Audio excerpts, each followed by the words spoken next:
오늘의 이야기는 삼국지 제11편 유비가 출정을 간 사이 대박 사고를 치는 장비입니다.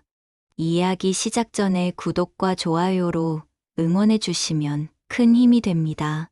그럼 지금부터 본격적으로 시작하겠습니다. 한편 남양의 원술은 만조백관들을 자수각에 불러놓고 조조로부터 받은 밀지를 놓고 한바탕 분통을 터뜨렸다.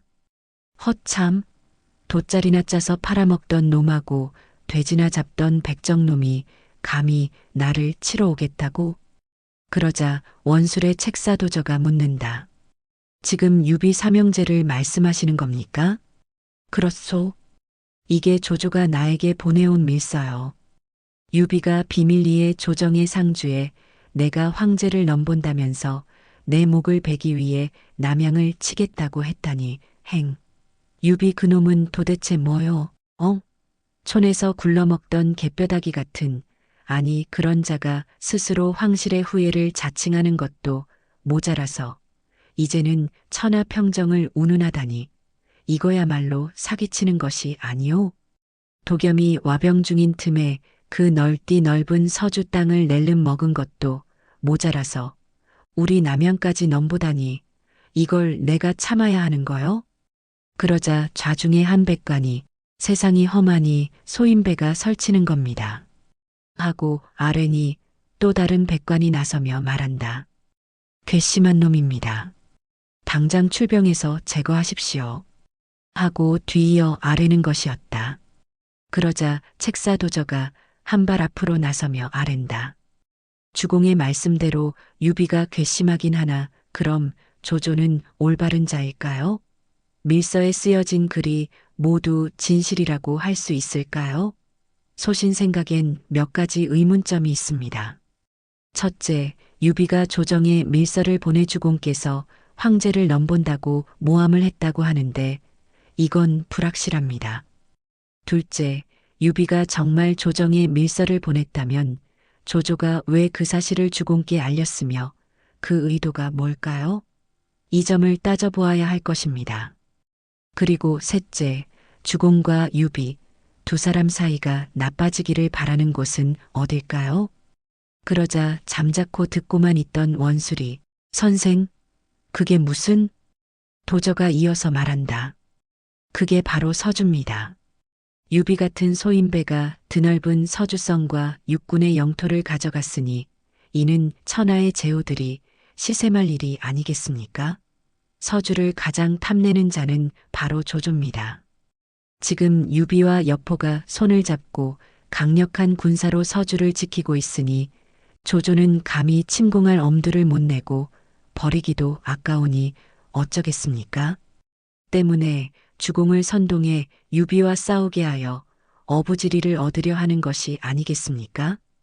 만일 유비한테 패하면 아니 그럴 일은 없겠지만 조조가 쉽게 우리 남양을 얻을 테고 유비한테 승리한다고 해도 결국 조조는 서주를 얻게 될 것입니다.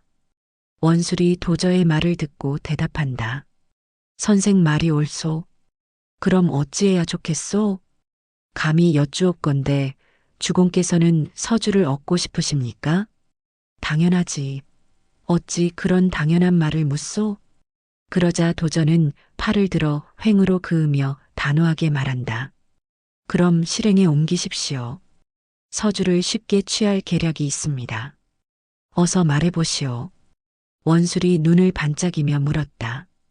그러자 도전은 여포가 용맹하기는 하나 근본이 되지 않은 자로서 변덕이 심하고 탐욕스러워 여포와 유비가 한 성에 있다는 것은 물과 기름의 관계라고 할 수 있습니다.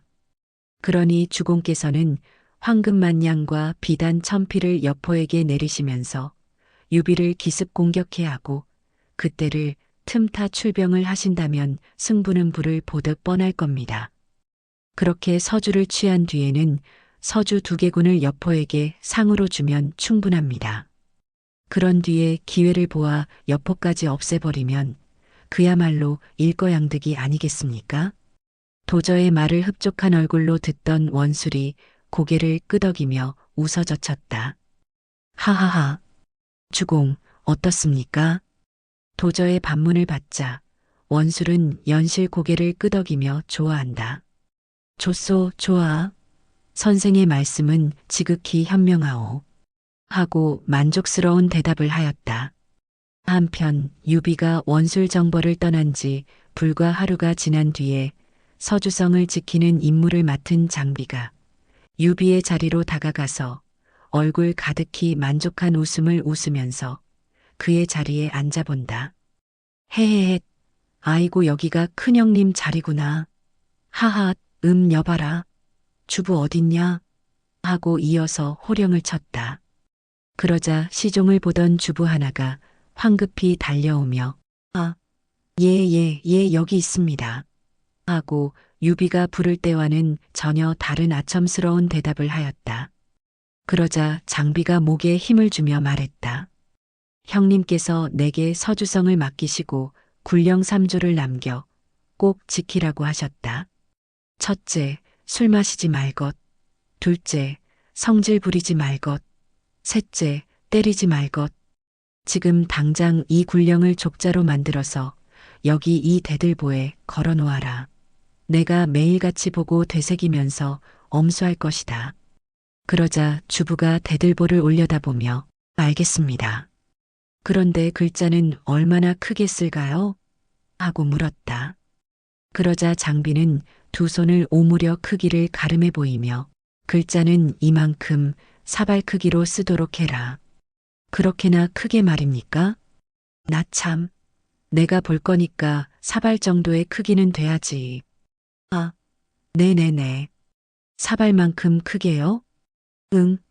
다 쓴 다음에 대들보에 걸어놓고 그리고 당장 가서 통령 이상의 장수들을 정자에 모두 집합하라고 해라.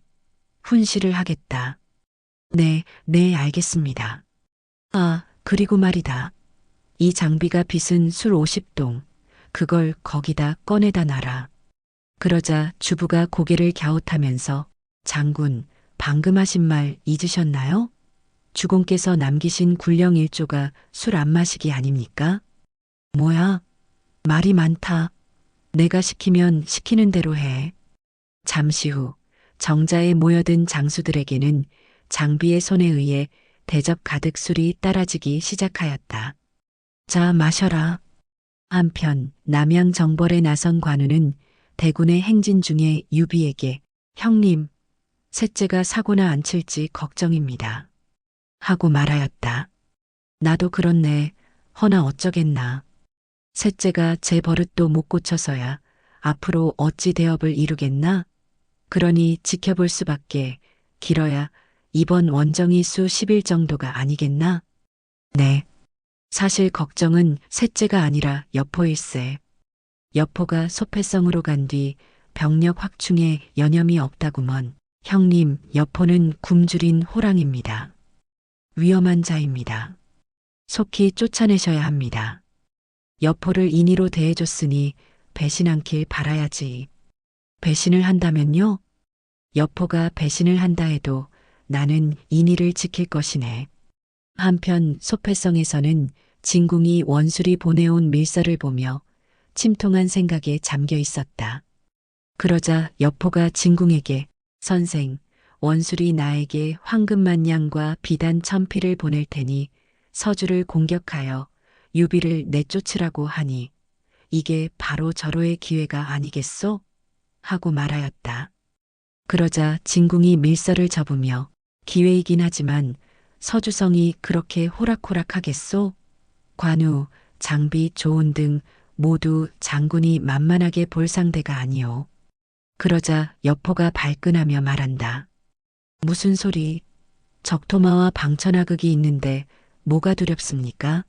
지금 우리에게 필요한 것은 근거지가 될 만한 견고한 성입니다. 언제까지나 얹혀 살 수는 없지 않소?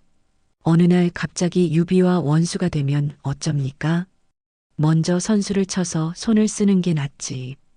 여포의 말을 듣고 진궁이 담담한 어조로 대꾸한다. 좋소. 그럼 이럽시다. 이번 일은 신중을 기해야 할 것이니 일단 원술에게 승낙한다고 하고 황금과 비단을 받아들이시고 서주성 공격은 조금 더 두고 봅시다. 좋소. 한편 서주성에서는 장비가 주최하는 술판이 벌어지고 있었다. 장비가 부하 장수들에게 말한다. 자, 오늘은 한 잔씩들 마셔라. 우리 형님이 술을 금하라고 하신 것은 무슨 실수가 있을까 염려하셨기 때문이다. 그러나 술을 전혀 안 먹을 수도 없는 일이니 오늘 하루만 취하도록 마시고 내일부터는 다시 금주하도록 하자. 그리고 활시위도 당기고만 있으면 활이 꺾이는 법이다. 오늘은 활시위를 풀어줄 테니 맘껏 마시고 내일부턴 성을 또 굳게 지키자. 장비는 손수 술 항아리를 들고 다니며 휘하 장수들에게 술을 한 사발씩 가득히 따라주며 한 바퀴 돌고 있었다. 이윽고 집극랑 조표 앞에 왔다. 그러나 조표는 장비가 따라주려는 술을 받지 않았다. 그러면서 장군님, 저는 술을 전혀 못합니다. 한 잔만 먹어도 저는 속이 뒤집어집니다. 그러니 제게는 술을 주지 마십시오. 하고 사정하였다. 그러자 이미 술이 가득 취한 장비가 손가락질을 하며 이런 망할 놈을 봤나? 술은 만병통치약이야. 뭐, 술을 마시면 속이 뒤집어진다고? 야, 이놈아. 이게 보통 술이냐? 이 술로 말할 것 같으면 장비술 아니냐? 그러니 군말 말고 한 잔 마시란 말이다. 조표는 잔뜩 일그러진 얼굴로 술대접을 입으로 가져갔다. 그리고 조금 마셔보더니 대뜸 장군님 정말 못 마시겠습니다. 마시면 죽을 것 같습니다. 하고 고개를 털며 애원하듯이 말했다. 그러자 장비가 조표에게 다시 손가락질을 하며 내 명을 거역하겠다는 것이냐? 벌주 10잔을 마실래? 아니면 곤장 100대를 맞을래? 응, 너 마음대로 골라봐. 장비는 조표에게 고래고래 소리를 지르며 말했다. 그러자 조표는 오만상을 찡그리면서 장비에게 굽신거리며 장군 용서하십시오. 제발 제 사촌 매형의 얼굴을 봐서라도 용서해 주십시오. 하고 사정하는 것이 아닌가. 그러자 장비는 새롭다는 듯이 물었다. 사촌 매형? 내 사촌 매형이 누군데 그래? 제 사촌 매형은 상장군 여포입니다. 주공과 형제처럼 친하지 않습니까? 조표의 말이 끝나기가 무섭게 장비의 돌주먹이 그의 얼굴로 날아갔다. 아이쿠, 장군, 장군. 여포를 어찌 큰형님과 형제라 하느냐? 내 놈이 감히 내 군령을 거역하는 것도 모자라서 여포를 들먹이며 공갈을 쳐? 얼굴이 피투성이가 된 조표가 아닙니다, 장군. 공갈이라뇨? 조표는 장비의 위세에 쩔쩔매며 대답했다. 그러자 장비는 좋아. 오늘 내가 내 놈에게 뜨거운 맛을 보여주마. 그리고 넌 여포 대신 맞는 줄 알아라. 장비는 술상을 쓸어내리고 피투성이가 된 조표를 냉큼 들어서 상위에 엎어놓았다. 그런 후에 긴 막대를 두 동강을 내어 한 손에 하나씩 들고 다짐이 방망이로 빨래를 두드리듯 조표를 마구 때렸다. 살려주세요. 살려주세요. 조표는 온갖 사정을 해댔지만 술에 잔뜩 취한 장비는 사내 대장부가 비굴하게 목숨을 구걸한단 말이냐. 차라리 더 때리라고 그래라. 안 그러면 여포, 내 놈을 죽여버리겠다. 술 취한 장비의 눈에는 조표가 이미 여포로 보였다. 그리하여 조표는 장비의 몽둥이 찜질로 초주검이 되고 말았다. 얼마 후 소패성에서는 상장군 여포에게 수하 장수 하나가 달려와 아랜다. 장군님, 서주성의 조표가 우리에게 투항해 왔습니다. 조표? 여포는 옆에 있던 진궁을 쳐다보며 사촌 처남인데 어서 들라 해라. 하고 진궁과 장수를 번갈아 보며 말했다. 그러자 두 사람의 부축을 받으며 초주검이 된 조표가 여포 앞에 나타났다. 조표는 여포를 보더니 대번에 땅바닥에 엎어지면서 울음 섞인 말로 매형, 너무 억울합니다. 엉엉 하면서 울부짖는다. 그러자 여포가 놀란 눈으로 물었다. 처남, 무슨 일이냐? 그러자 조표가 여포에게 장비에게 당한 억울한 사정을 낱낱이 호소했다. 장비란 놈이 술에 취해가지고 저를 이 지경으로 만들었습니다. 사촌 매형의 얼굴을 봐서라도 살려달라고 사정했는데 사촌 매형이 누구냐고 묻기에 상장군 여포라고 했더니 갑자기 지랄 발광을 하면서 매형 보고 도둑놈의 후레자식이라고 하면서 매형 대신 너를 때린다고 하며 죽도록 매질을 해댔습니다. 으흐흑, 에잇, 보자 하니까 장비 이놈이 번번이 내게 모욕을 하는구나. 내 이놈을 이번에는 절대 용서하지 않겠다. 여봐라. 예. 방천하극을 준비해라. 예. 잠깐. 진궁이 여포를 붙잡으며 소리쳤다. 그리고 봉선, 진정하시오. 하고 말하면서 조표에게 다가가서 그의 어깨를 감싸면서 물었다. 말해보게. 장비가 자네를 왜 때린 건가? 무슨 굴령이라도 어긴 건가? 그러자 조표가 억울한 심정을 담은 어투로 장비가 억지로 술을 마시라고 하기에 술을 마시지 못한다고 했더니 갑자기 때리기 시작했습니다. 그러자 진궁이 고개를 흔들며 이해가 안 되는군. 장비가 왜 자네에게 술을 강요한 건가? 유비가 장비에게 굴령 3조를 하달했는데 첫 번째가 음주금지였습니다. 그러자 진궁이 놀라며 뭐라고? 유비가 장비에게 금주령을 내려? 네. 왜지? 지금 유비는 남양을 정벌하러 갔기 때문에 성에는 장비뿐이라 사고를 칠까봐 금주령을 내리고 간 겁니다. 유비가 출정을 갔다고? 그게 사실인가? 사실입니다. 어제 출발했습니다. 관우와 조은도 함께요. 관우와 조은도 함께 갔다고? 그런데 서주성 성벽에 어째서 관우와 조은의 대장기는 그대로 걸려 있는가? 그거야 위장막이죠. 지금 성 안에는 노병 5,000명하고 장비 그놈뿐입니다. 조표의 말을 여기까지 듣던 진궁이 자리에서 일어나 여포를 향해 돌아서며 하? 잘됐군. 봉선, 때가 왔소. 하늘이 서주성을 내린다는데 이 기회를 놓친다면 하늘의 뜻을 저버리는 거요. 그러자 여포는 단숨에 대답한다. 좋소이다. 그러면 내가 직접 가서 해치우겠소. 아니요. 서주성은 매우 견고해서 안에서 돕지 않으면 난공불락이요. 조표, 공을 세울 마음이 있나? 이번 일만 잘 되면 조정에 상주하여 자네를 중랑장에 봉하고 자기를 내릴 것이네. 하겠습니다. 좋아. 자네가 할 일은 지금 서주성으로 돌아가 오늘 밤 자정에 횃불이 보이면 남문을 열어놓게. 알겠습니다. 소패에서 서주까지는 40여리밖에 안 된다. 여포가 적토마를 달려 8천 철기와 1만의 군사를 몰고 서주성에 도달한 것은 밤도 새어가는 사경이었다. 성루에 나부끼고 있는 관우와 장비, 조은의 대장기를 한눈에 알아본 진궁이 여포에게 말한다. 하하, 과연 위장막이군. 서주성은 지금 텅 비었소. 그러자 여포가 의미심장한 미소를 지으며 명한다. 신호를 보내라. 그러자 명을 받은 장수가 남문 앞으로 불화살을 쏘아 날렸다. 성루에서는 신호를 알아보고 조표의 군사들이 두말없이 굳게 닫힌 서주성 남문을 열어 제쳤다. 우와! 여포를 선두로 그의 군사들이 노도와 같이 성 안으로 몰려 들어가며 취해 쓰러진 장비의 군사들을 눈에 띄는 대로 모조리 칼과 창으로 찔러 죽였다.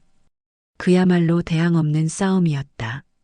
이때 장비는 술에 대취해서 세상 모르고 코를 골고 있었다. 장군, 큰일 났습니다. 적들이 쳐들어왔습니다. 부하들이 황망히 달려와 장비를 깨웠으나 여간에서 깨어날 장비가 아니었다. 장군, 장군, 큰일 났습니다. 여포가 군사를 이끌고 성 안으로 노도와 같이 쳐들어왔습니다. 장비는 여포라는 소리를 듣자 벌떡 일어나며 뭐야? 여포가 왔어? 네, 여포의 군사들이 성 안으로 들어와 난동을 치고 있습니다. 의인? 여포가 어떻게 성 안으로 들어왔단 말이냐? 조표가 내통한 모양입니다. 장비는 이를 부드득 갈며 갑옷을 나는 듯이 추려입고 밖으로 나왔으나 이미 술에 대취한 그의 발걸음은 정상이 아니었다.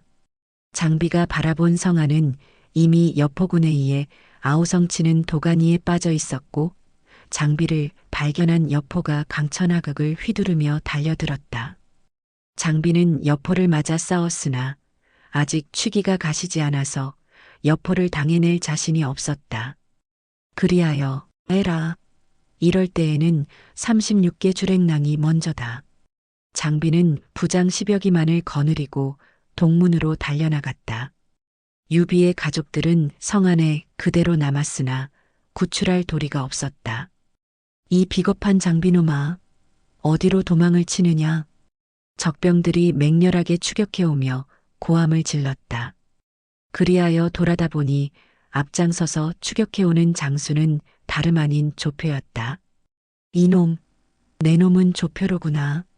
장비는 되돌아서서 100여 기에 달하는 추격군을 모조리 후려갈기고 장팔사모를 휘둘러 조표조차 두 동강이로 베어버렸다. 장비는 그제서야 정신이 들기 시작하여 성 밖으로 도망쳐온 군사들을 수습해가지고 유비가 출정한 회남을 향하여 면목 없는 새벽길을 달렸다.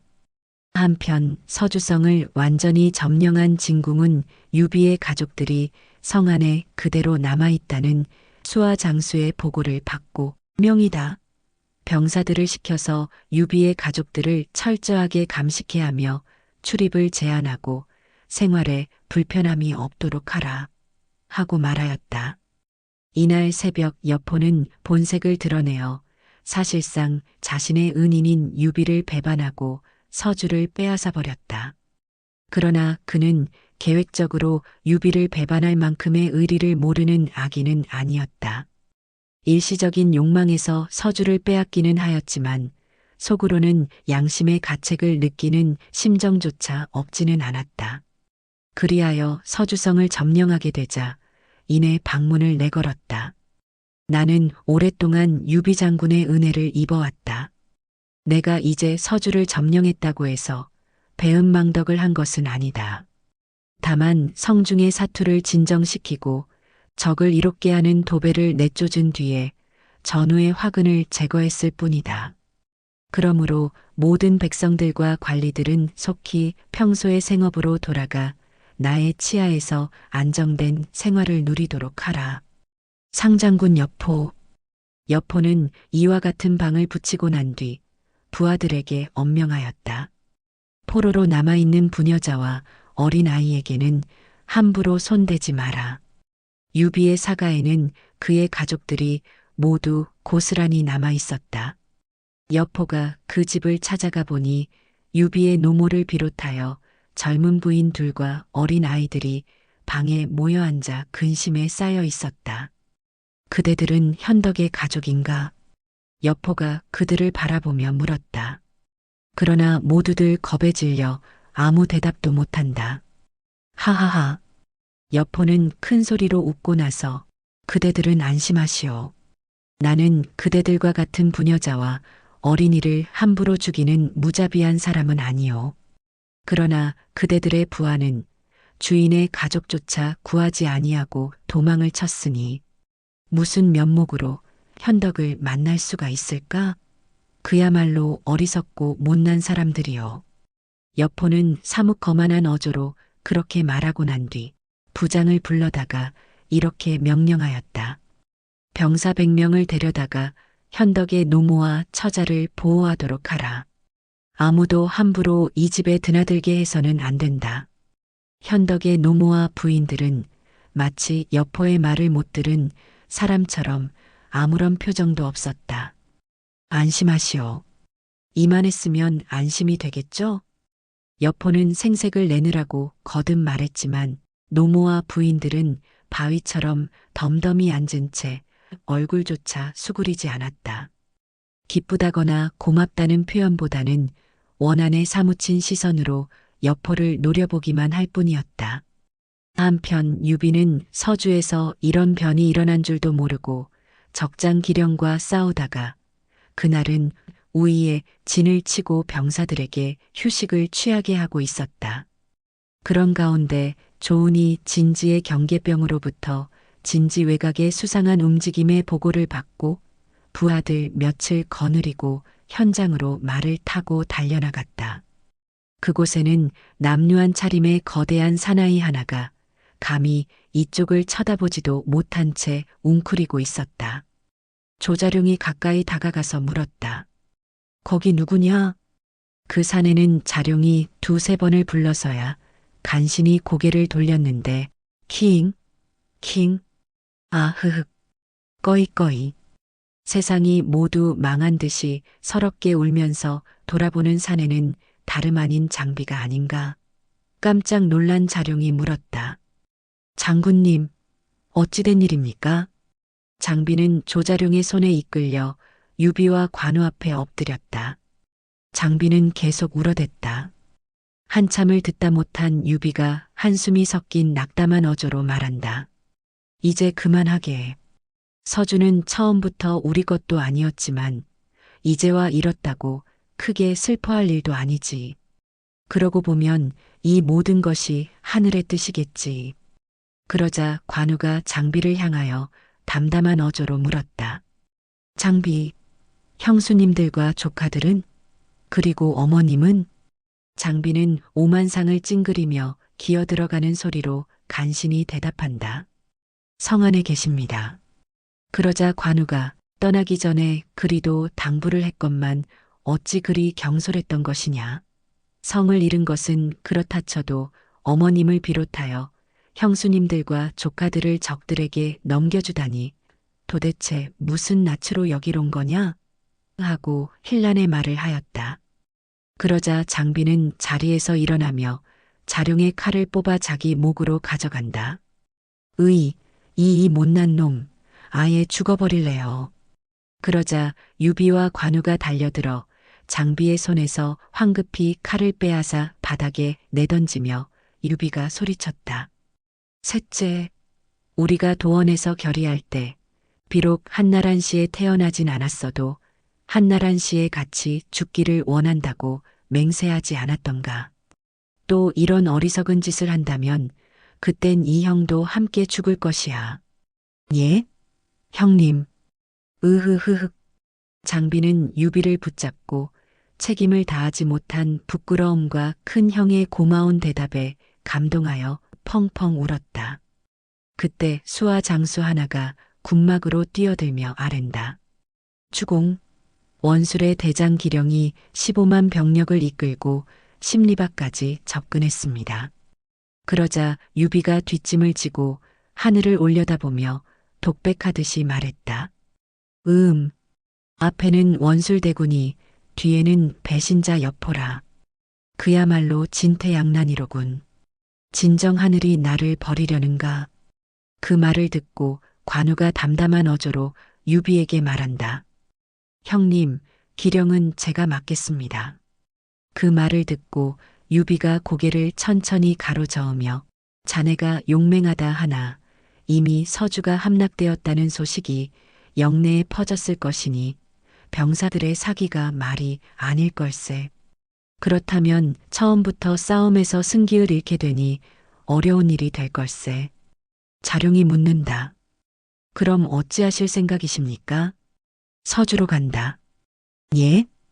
유비의 대답에 묻던 자룡도 놀라고 관우는 물론이고 울던 장비도 놀랐다. 관우가 유비에게 다시 물었다. 서주가 이미 여포의 수중에 들어갔는데 가신들 소용이 있겠습니까? 그러자 유비는 지금까지보다 훨씬 더 담담한 어조로 서주로 돌아갈 생각은 없네. 그럴 순 없지. 하지만 내가 여포에게 잘못한 것도 없고 오히려 잘못은 여포에게 있다고 할 것이니 분명 내 목을 원하지는 않을 걸세. 서주로 가서 여포와 상의해 보겠네. 그래서 서주를 여포에게 주고 우리는 소패에 머무르면 되지. 소패는 과거에 도겸이 우리에게 빌려주었던 곳이고 여포에게 내준 것이니 다시 처음으로 돌아가서 새로 시작하는 거야. 그렇게 우리가 소패에 머무르게 되면 여포에게도 이득이 되고 조조와 원술에게 맞설 수도 있지. 그러니 여포가 그렇게 인색하게 나오지는 않을 걸세. 관우는 유비의 말이 끝나자 형님은 너무 선하십니다. 하고 말하였다. 한편 서주성을 완전히 점령한 여포는 기분 좋은 승전 보고를 계속하여 받았다. 상장군, 양식 창고에 군량 2만 석이 가득 차 있습니다. 유비의 군량은 이젠 모두 우리 차지입니다. 좋아. 상장군, 도겸의 아들도 병사들과 함께 투항했습니다. 좋아. 그때 진궁이 들어오며 장비의 명으로 대들보에 써서 붙인 군령 3조를 가리키며 크게 웃어젖혔다. 하하하. 첫째, 음주하지 말것. 둘째, 성질 부리지 말것. 셋째, 구타하지 말것. 하하, 아이고. 익덕이 정말 재미있구먼. 정말 재미있는 친구야. 술 한 잔에 군령 3조를 모두 위반하고 서주성까지 우리에게 내주지 않았는가 말야? 그러자 그 자리에 함께 있던 여포는 물론이고 수하 장수들 모두가 하하하 하고 장비의 우매함을 크게 비웃었다. 여포가 진궁을 향해 기분 좋은 어조로 말했다. 공대 선생, 서주는 이제 우리 수중에 들어왔고 병사들도 모두 투항했으니. 그러자 진궁은 거기까지 듣고 두 손을 읍하며 머리를 숙이고 허리를 굽히며 말하였다. 경하드리옵니다. 허나 한 가지 잊으신 게 있습니다. 그게 뭡니까? 지금 당장 원술에게 통보해서 전에 약속한 대로 우리가 서주를 취했으니 우리에게 황금 10,000냥과 비단 1,000피를 보내라고 하십시오. 맞습니다. 이럴 때 하는 말이 있지요. 일석이조라고. 하하하. 그로부터 얼마 후 진궁은 남양의 원술이 황금 1,000냥과 비단 1,000피를 보내오지 않는다는 소식을 여포에게 보고한다. 장군, 원술이 딱 잡아댑니다. 뭐요? 작심하고 말하길 우리가 서주를 함락시켰지만 유비의 목을 가져오지 못했으니 황금과 비단은 줄 수 없다고 합니다. 그러자 화가 동한 여포가 원술 이놈, 이제 와서 딴소리를 하다니 하며 원술이 보내온 죽서를 집어던졌다. 그러자 진궁이 천하를 다투는 생사의 결투에서 신이란 없습니다. 제가 볼 때는 설사 우리가 유비의 목을 가져다 주었더라도 결과는 마찬가지였을 것입니다. 실상 원술이 원하는 것은 이 서주성일 테니까요. 그 순간 숨은 경계병이 뛰어들며 보고합니다. 유비군이 지금 성 밖에 왔습니다. 하고 외치는 것이 아닌가. 순간 여포와 진궁은 물론이고 자리에 함께 있던 장수들이 화들짝 놀랐다. 여포는 자리에서 벌떡 일어나며 물었다. 군사는 얼마나 되던가? 유비 3형제뿐입니다. 뭐야? 응? 그 자리에 있던 장수들은 서로의 얼굴을 쳐다보며 놀랐다.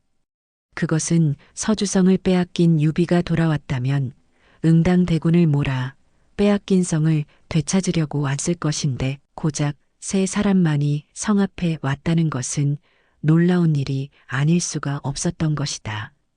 그래서 장수들 속에서는 뭐야, 이게 도대체? 어이구, 간이 부었구먼 하는 소리까지 튀어나왔다. 그러자 여포가 유비와의 일대 격전을 예상한 어조로 말하였다. 강심장이로군. 그러자 진궁이 눈을 깜빡이며 말한다. 아마도 싸우러 온 것이 아니고 청을 하러 왔을 겁니다. 그 말을 듣고 여포가 고개를 기울이고 눈알을 굴리며 이런 상황에서 감히 나를 보러 왔다. 과연 유비는 군자로군. 그렇다면 내가 직접 만나보겠소. 여포는 말을 마치자 자리에서 벌떡 일어나 성문으로 향했다. 그러자 진궁이 잠깐, 봉선, 할 말이 있소. 하고 말하면서 여포에게 귀갯말로 무언가를 속삭였다. 그러자 여포는 진궁의 말을 듣고 응, 응 하면서 고개를 끄덕였다. 경계병이 보고한 대로 과연 서주성 밖에는 유비 삼형제만이 성문이 열리기를 기다리며 우두커니 서 있었다. 이윽고 거대한 성문이 소리를 내며 열리고 여포를 비롯한 진군과 호위 병사가 쏟아져 나왔다. 여포가 웃는 얼굴로 유비에게 다가가서 하하 현덕? 그간 별거 없으셨소? 하고 물었다. 그러자 유비는 말없이 두 손을 읍하고 허리를 숙여 여포에게 예를 표하였다. 그러자 여포는 호탕하게 웃으며 하하, 자자, 어서 안으로 들어갑시다. 하며 유비의 한 팔을 잡아당기는 것이었다. 이 모든 것을 불편한 심기로 지켜보던 장비는 끙 소리를 내며 관우와 함께 유비의 뒤를 따랐다. 이윽고 유비 삼형제를 위한 조촐한 주안상이 마련되었고 상석에 앉은 여포가 유비에게 현덕? 내가 성을 빼앗은 것이 아니라 당신 아우 장비가 술주정을 부리다 반란이 일어난 거요. 난 성에 무슨 큰일이라도 날까 두려워 군사를 이끌고 왔고 그동안 서주성을 지키고 있었소. 이렇게 말한 여포는 서주목 인장을 집어들고 유비의 앞으로 다가갔다. 그리고 현덕이 돌아왔으니 이제 주인에게 돌려줘야지. 자, 서주 인장을 받으시오. 하면서 서주목 인장함을 유비에게 내밀었다. 그러자 유비는 허리를 굽히며 여 장군, 우리가 처음 만났을 때부터 저는 이미 장군께 서주를 내드릴 생각이었지요. 이젠 저에게 재능도 덕도 없음이 드러났으니 전 자격이 없습니다. 오늘의 이런 사태 또한 하늘의 뜻일 테니 장군께서 그냥 가지고 계셔야 합니다. 부디 저의 뜻을 의심하지 마십시오. 하고 말하며 다시 한번 허리를 굽혀 여포에게 예를 표하였다. 그러자 여포는 담담한 표정으로 그렇다면 명에 따를 수밖에요. 그러면 잠시 현덕을 대신하여 서주를 맡기로 하겠소. 그런데 현덕, 이젠 어디로 가실 생각이오? 하고 물었다. 그러자 유비 역시 담담한 어조로 말한다. 사실 갈 곳이 없긴 합니다. 다만 장군께서 허락하신다면 잠시 소패에 머물고자 합니다만 허락해 주실는지요? 그러면 소패는 서주와 기각지세를 형성함으로써 조조와 원수를 견제할 수 있다고 보는데 장군의 의향은 어떠신지요? 그러자 그때까지 담담한 표정으로 지켜만 보고 있던 진궁이 아이고 현덕형, 그래서 되겠습니까? 너무 불편하실 텐데요. 하고 거들고 나섰다. 그러자 유비는 진궁을 향하여 허리를 굽히며 허락해 주신다면 그저 감사할 뿐입니다. 하고 대답하였다. 그 말을 듣고 여포가 서주목 인장을 진궁에게 건네며 말한다. 현덕, 소패는 당신 거요. 그대가 나에게 해줬듯이 모든 군량은 내가 되겠소. 하고 자신만만한 어조로 말하였다. 장군의 호의에 진심으로 감사드립니다. 유비는 또다시 허리를 굽히며 여포에게 고마움을 표시하였다. 그러자 여포는 유비의 손을 덥석 잡으며 우리가 협력하기만 하면 대업을 이룰 수 있소. 우리 함께 서주를 기반으로 군사들을 모아 원수를 치고 조조를 친 후에 유표와 공손찬을 쳐서 천하를 도모하시다. 그 말을 듣고 유비는 미소를 지으며 머리를 숙임으로써 여포의 기분을 흡족하게 하였다. 이렇게 유비가 여포와의 담판을 끝나고 밖으로 나오자 기다리고 있던 유비의 가족들이 반갑게 다가왔다. 어머니는 물론이고 유비의 제1부인 간부인과 제2부인인 미부인은 부군을 만나자 눈물을 흘리며 말했다. 여포 장군이 우리들을 극진히 보호해 주었을 뿐만 아니라 생활도 알뜰하게 도와주었습니다. 유비는 그 말을 듣고 관우와 장비를 돌아보며 말했다. 내가 뭐라고 하던가. 여포가 나의 가족들은 해치지 않으리라고 말하지 않았던가. 이렇게 유비가 가족과의 해오를 하고 난 뒤 그들 모두를 수레에 태우고 서주성을 나와 소패를 향해 길을 떠나게 되었으니 이 모든 것이 장비의 잘못인가 아니면 얄궂은 운명의 장난인가. 세상 일은 참으로 알 수가 없는 일이다. 한편 남양의 원술은 책사 도저와 함께 후원을 거닐고 있었다. 그러다가 문득 원술이 답답한 뜻이 가득 담긴 어조로 말문을 열었다. 들려온 소식에 의하면 유비와 여포가 다시 화해를 하고 서주와 소패 두 성의 의지에 공동 방어를 하기로 했다는데 이렇게 나가다가 어느 세월에 우리가 서주를 얻게 되겠소? 그 말을 듣고 도저가 주공께서 서주를 얻으시려면 유비와 여포를 각각 다루셔야 합니다. 우선 여포와 교류에 유비를 돕지 못하게 만들고 소패성을 공격한 다음 기회를 보아 서주까지 도모하는 거지요. 그러자 원술이 고개를 흔들며 실망한 어조로 왜 나도 여포에게 잘못한 것이 있지 않소? 약속했던 황금과 비단을 안 줬으니 말이오. 그 말을 듣고 도저가 한숨을 내쉬며 어허, 그 말씀이라면 주공께서 잘못 처리하신 겁니다. 대업을 이루려면 무엇보다도 신의가 우선이죠.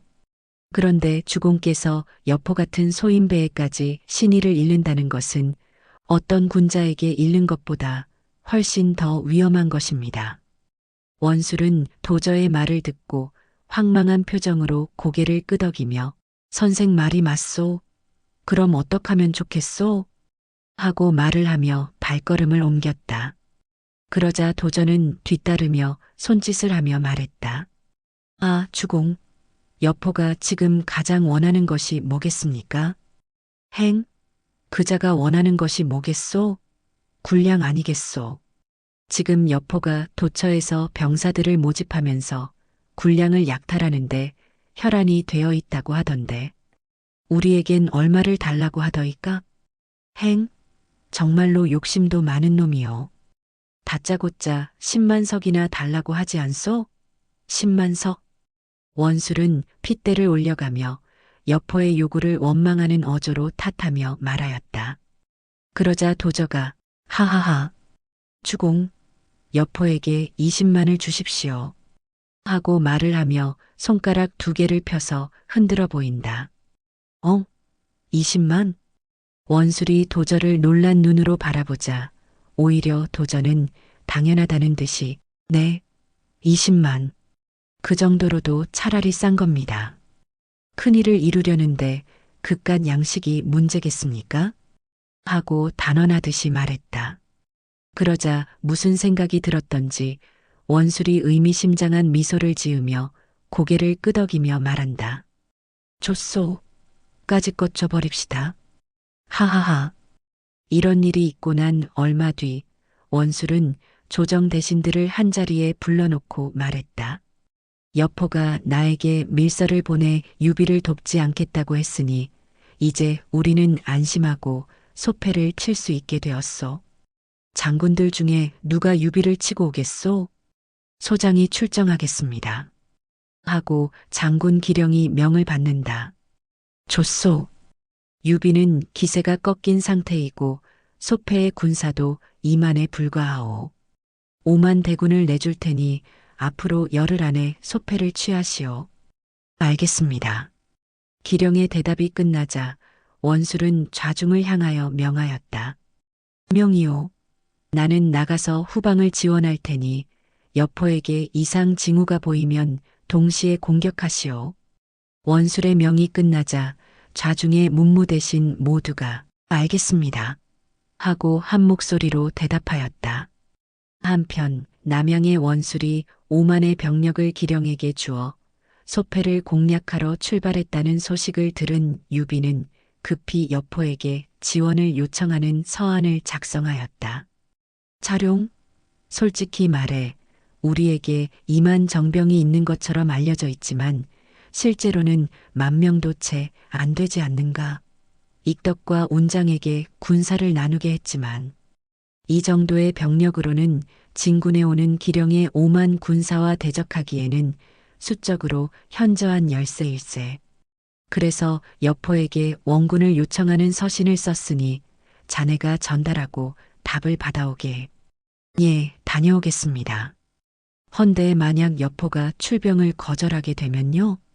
그러면 진궁을 찾아가게. 여포보다 우호적이지는 않지만 그자는 아주 영리한 사람이야. 그러니 소패를 잃게 되면 서주까지 위험해진다는 것을 잘 알고 있을 거야. 그러니 어서 가게. 알겠습니다. 자룡은 그 길로 서주성을 향하여 말을 달렸다.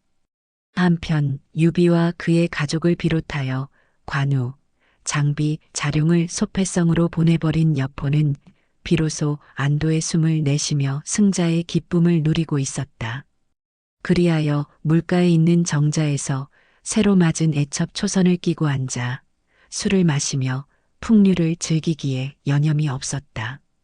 그때 소패성에서 달려온 유비의 서한을 받아본 진궁이 놀이에 빠져 있는 여포를 찾아왔다. 봉선, 원술의 대장 기령이 대군을 이끌고 소패를 치려고 오는 마당에 어찌 여기서 태평하게 희희낙낙하고 있는 거요. 예. 그러자 여포가 술 취한 얼굴로 뭐가 어때서요? 서주도 아니고 소패를 치러 온다는데 뭔 걱정입니까? 하고 사돈 낱말하듯이 대꾸하는 것이 아닌가. 그러자 여포의 태도가 못마땅한 진궁이 봉선, 내가 여러 번 말하지 않았소? 일단 소패를 잃게 되면 서주성은 방어막을 잃는 셈이라 위험에 빠지게 된다고. 게다가 원술한테는 군량 20만 석을 받고 유비를 돕지 않겠다고 약조까지 했으니 진퇴양난의 위기를 어찌 대처하실 생각이요? 그러자 여포가 아무런 일도 아닌 듯이 대단히 침착한 어조로 말한다. 선생, 너무 걱정하지 마시오. 세상 일이란 사람의 뜻대로 되는 것만은 아니잖소? 그러자 진궁이 답답하단 어조로 여포를 닥달한다. 봉선, 장비가 술을 탐하다가 서주를 잃었다는 것을 잊으셨소? 그런데도 이러고 있는 거요?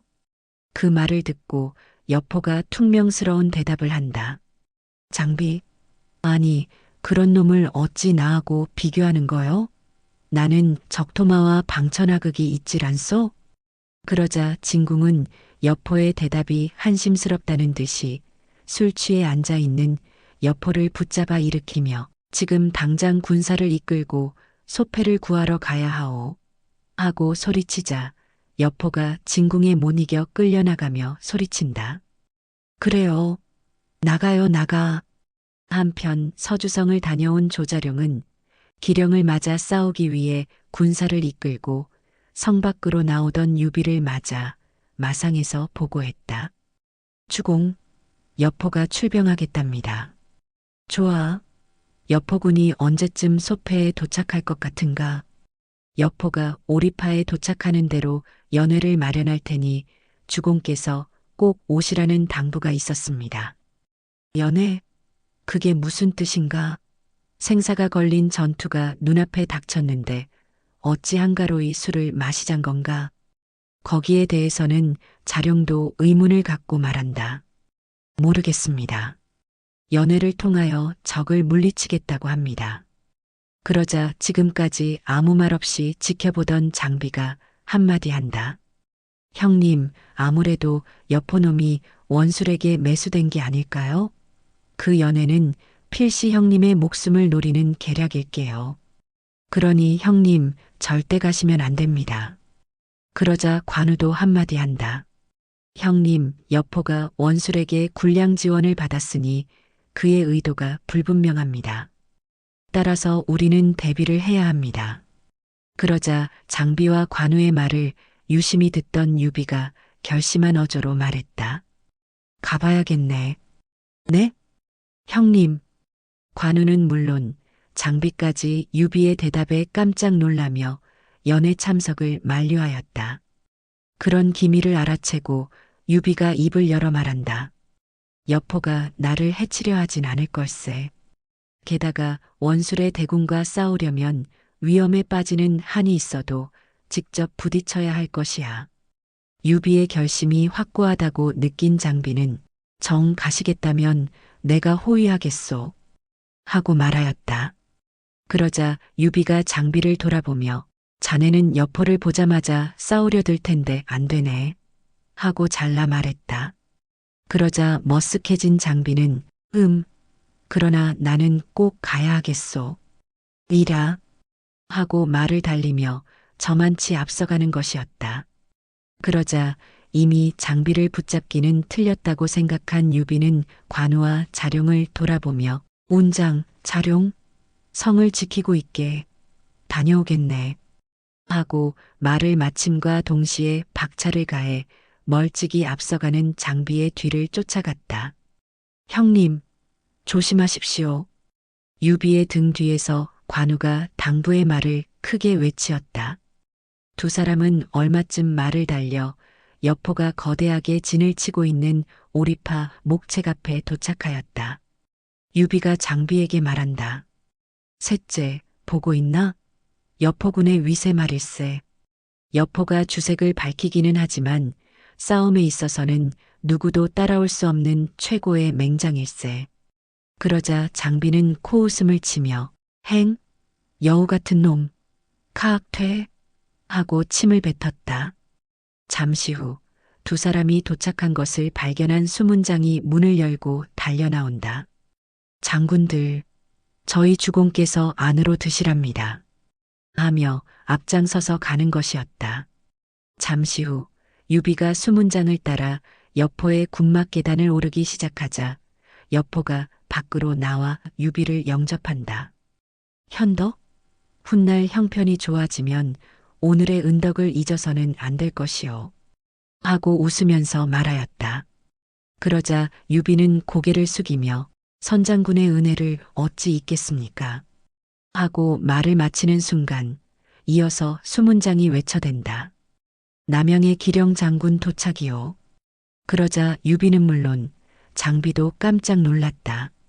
그것은 수문장의 안내로 여포의 군막 계단을 오르던 기령도 마찬가지로 먼저 도착해 있던 유비와 장비를 놀란 눈으로 번갈아 쳐다보았다. 순간 장비가 칼을 뽑으려고 하였다. 그러나 그것도 잠깐 유비는 얼른 손으로 장비의 칼을 제지하였다. 이를 본 여포가 아니 익덕형 무기에 손 떼면 안 되지 하고 사뭇 퉁명스러운 대답을 한다. 그러자 여포가 뺀줄뺀줄 웃으면서 마음대로 하라지. 그러나 술에 있어서는 우리는 형제가 아니오. 응? 하고 말을 이었다. 그렇지. 나 장비는 1000잔을 마시더라도 안 취한다. 하고 예의 그의 성품대로 내뱉듯이 여포에게 쏘아붙였다. 여포가 장비와의 입씨름을 끝내고 미소를 지으며 유비와 기령의 손을 각각 잡고 군막 안으로 이끌며 내가 기분이 매우 좋아 두 분을 오시라고 해서 한잔 하려고 청했소. 자, 들어갑시다. 여포의 군막 안에는 술상이 차려져 있었다. 중앙에 앉은 여포의 우측에는 기령의 자리가, 좌측에는 유비의 자리가 서로 마주보고 있었고 장비는 유비의 뒤로 한 계단 밑에 자리했다. 여포가 술잔을 들고 기령과 유비를 번갈아 보며 말했다. 자, 건배. 이렇게 한 잔을 마신 여포가 입을 연다. 이렇게 좋은 술에 풍악이 없는 것이 아쉽구려. 다음에는 다시 좋은 자리를 만들어 술과 함께 풍악이 있도록 하겠소. 그러자 싸우러 온 적장 유비와 예상하지 못한 술자리에 동석한 기령이 여포를 향해 상장군, 그런데 나를 죽일 셈이오? 하고 퉁명스러운 어조로 물었다. 그러자 여포가 아니요. 절대. 그러자 기령이 유비에게 손가락질을 하며 여포에게 되묻는다. 그럼 저기 큰 놈을 죽일 거요? 그 순간 장비가 칼을 움켜잡으며 기령을 쏘아보며 중얼거린다. 저놈이. 아니요, 아니요. 여포가 황급히 손을 들어 장비를 제지하고 기령을 향해 말한다. 이런 성급하시긴. 그게 아니래도요. 그러자 이번에는 유비가 여포에게 그게 아니라면 장군께서는 연회를 거두시고 기령 장군과 자웅을 겨루도록 해주시오. 하고 말하였다. 그러자 여포는 유비와 기령을 향하여 양손으로 제지하는 모습을 보이며 아니요, 그건 안 돼요. 나 여포가 그동안 많은 사람을 죽였지만 평소 싸우는 것을 싫어하오. 그래서 싸우기 전에는 항상 화해를 우선시했소. 내가 오늘 두 분을 청한 건 술자리를 통해 화해를 시키려 함이요. 그러자 기령이 눈알을 굴리며 여포에게 물었다. 상장군, 그게 무슨 뜻이오? 그러자 여포는 미소를 머금으며 기령에게 의외의 대꾸를 하였다. 말해보시오. 몇 근의 활을 쏠 수 있고 사거리는 얼마인지. 그러자 기령은 의미심장한 미소를 지으며 소장 무능하나 500근짜리 활을 쏘아서 50본의 적군의 심장을 관통할 수 있어. 하고 자신만만한 어조로 말하였다. 그러자 여포가 훌륭하군. 그럼 장익덕? 당신은 몇 근의 활을 쏠 수가 있고 사거리는 얼마요? 하고 장비를 보며 말했다. 그러자 장비는 헛웃음을 켜며 따라 놓았던 술을 단숨에 들이키고 잔을 탁 내려놓으며 말한다. 난 800근짜리 활로 80본의 적군의 갑옷을 관통시킬 수가 있다. 그 말을 듣고 여포는 하하하 하고 웃으며 부하에게 명한다. 여봐라. 예. 부하가 달려와 여포 앞에 무릎을 꿇고 부복하자 여포가 명령한다. 내 방천하극을 군문 앞에 꽂아 놓아라. 네. 그리고 여포는 자리에서 일어나며 여러분, 밖으로 나갑시다. 하고 유비와 기령, 장비에게 손짓을 하며 밖으로 나갈 것을 표시하고 자신이 앞서 군막 밖으로 나갔다. 여포의 군막에서 바라본 군문 아래에는 방천하극이 땅바닥에 꽂혀 있었다. 여포가 방천하극을 향하여 손을 들어 보이며 말한다. 저 군문까지는 120본은 될 거요. 내가 활을 쏘아 방천하극에 달린 수를 맞추면 두 사람은 화해를 하고 빗나간다면 마음껏 싸우시오. 싸울지 말지는 하늘의 뜻일 테니 어떻게 하시겠소? 기령은 여포의 말을 듣고 속으로 거리도 멀고 더구나 방천하극 끝에 달린 수를 맞춘다니 그건 불가능해. 절대 불가능해. 하고 중얼거렸다. 한편 유비도 속으로 이제는 모든 것을 하늘에 맡기는 수밖에. 하늘이 여포를 도와 명중시켜야 할 텐데 하는 걱정을 하였다. 그러자 여포의 뒤에 서 있던 장비가 여포 이놈 허풍 떨지 마라. 저걸 어찌 맞춘다는 말이냐? 하고 투덜대었다. 그러자 여포는 흐흠 하며 야릇한 미소를 지으며 군문 앞에 꽂힌 자신의 방천하극을 바라보았다. 유비가 여포를 향해 쏘십시오. 하고 고개를 숙여 보이며 말했다. 그러자 기령은 커다란 눈알을 굴리며 쏘십시오. 하고 당연히 못 맞출 것이라는 예상을 하고 말하였다.